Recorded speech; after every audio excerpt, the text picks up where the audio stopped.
The message didn't look like much. Just one line. Why is your car here? No punctuation. No emotion. Just that. And somehow, that made it worse. Because it meant he wasn't confused. He already knew something didn't add up. My chest tightened so fast it almost hurt. I read the message again. Then again. Like maybe if I looked at it enough times, it would mean something different. But it didn't.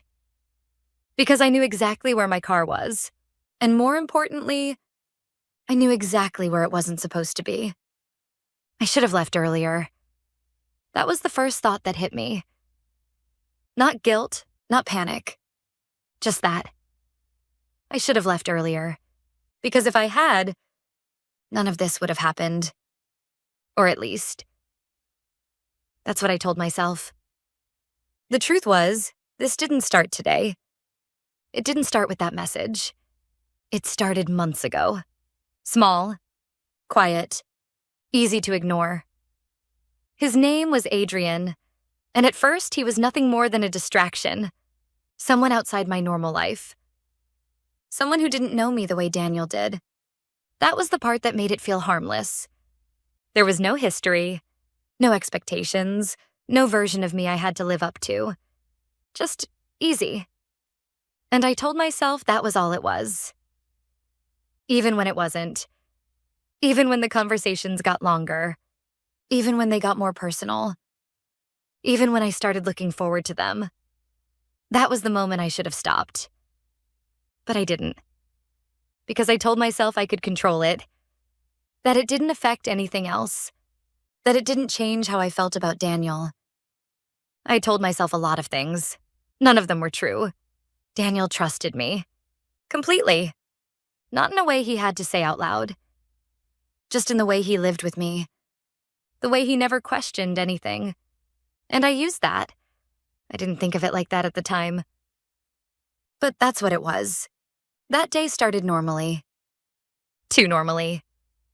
I'm going into work for a few hours, I told him that morning. He didn't question it. He never did. All right, he said. I'll probably just stay home and relax. That mattered. More than I realized at the time. Because it meant he had no reason to be anywhere else. No reason to be anywhere near where I was going. Adrian's apartment was about 20 minutes away. Not somewhere we'd ever normally be. That was part of why I chose it.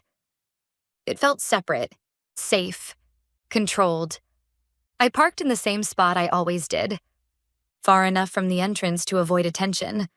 Close enough to leave quickly if I needed to. I had thought about everything. Except the one thing I couldn't control.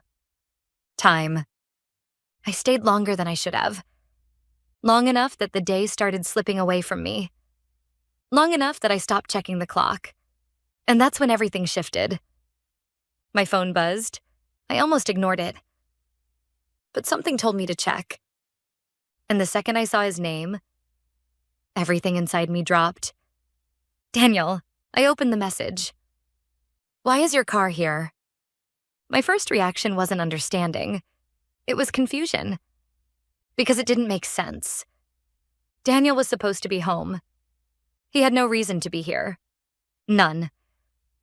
But then something clicked. Something I hadn't considered. Something I should have. The grocery store. It was right next to the apartment complex. The one we always went to. The one he went to when he needed something quick. My stomach dropped. He wasn't here for me. He was here for something normal, something routine.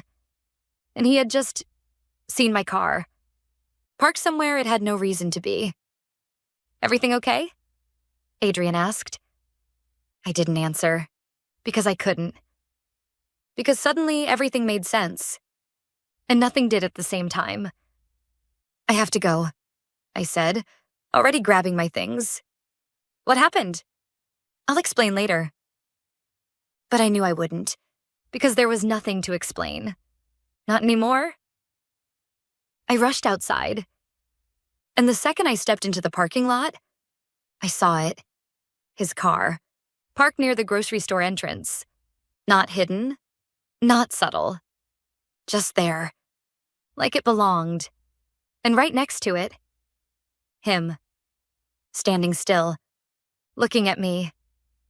No confusion. No hesitation. Just watching. Like he had already figured everything out. And was waiting for me to catch up. I stopped walking. Because there was nowhere to go. No version of this where I could pretend it was something else. No explanation that made sense. So I did the only thing I could. I walked toward him, every step heavier than the last. Because I knew. This was it. The moment everything caught up to me. Daniel didn't say anything at first. He just looked at me. And somehow, that was worse than anything he could have said. "How long?" he asked. His voice was calm. Too calm. "A few months," I said. The truth. Because there was no point in lying anymore. Daniel nodded slowly, like he had expected it. Like this wasn't a shock, just confirmation. "I saw your car when I pulled in," he said, his voice steady. "I thought maybe you ran in for something." My chest tightened. So I waited.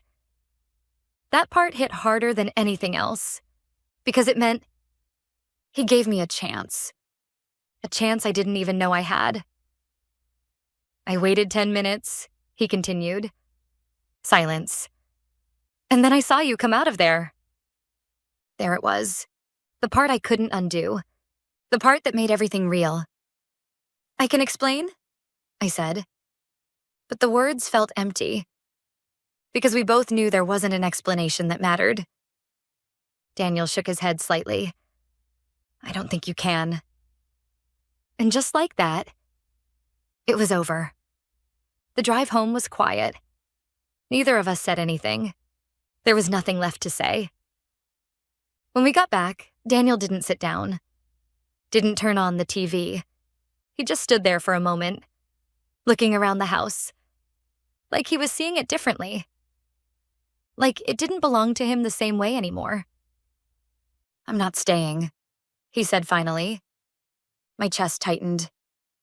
"Daniel, I'm not doing this," he said. Not angry, just certain.